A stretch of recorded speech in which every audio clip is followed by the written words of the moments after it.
Jesus, bayadan na naman.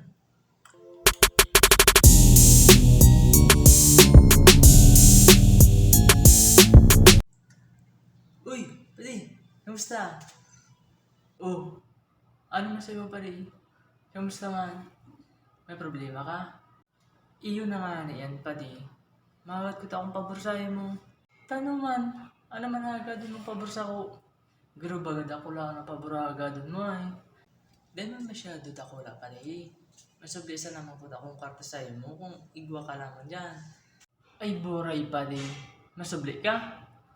Dahil lugod pare, hagadong ko na sana. Oh, pero man ko ta susublian mo.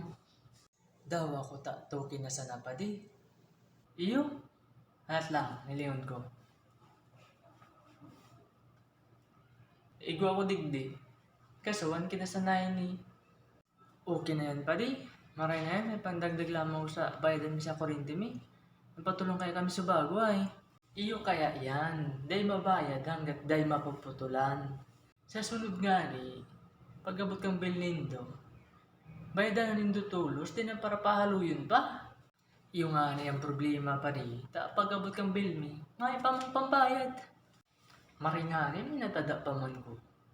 Okay na yan pa di. Maray na yun, makabayad na lamang ko. May nitan pati magturog may electric pan at yan. Padi, para muna ako sa mo. Mainot na muna ako sa iyo. Okay, sige padi. So padi, may utang ka pa sa ako yung 1K iyo. Iyo padi. Salamat na maray padi. Madaban mo na ako. Oh, dahil mo lingawan ha. May utang ka pa sa ako ni 1K. Ha? Ako? May utang? Hoy! Anong utang ang tigtatara mo? Ako nalugod mo niya nag-utang sa mo? Iyo paga. Di ba to kaya yung tisubli ko sa mo? Pero anong tigtao mo sa kuya? Oh, bayadan mo si tisubli mong 1K sa ko. Oh, uniyo si 1K. O si ko lang 1K sa ko. Oh, uni. Oh, quits na kita ha. Iyo, quits na kita. May nangutang sa mo iyo. Iyo, mayo ka nang utang sa ko. Oh, maduman ako.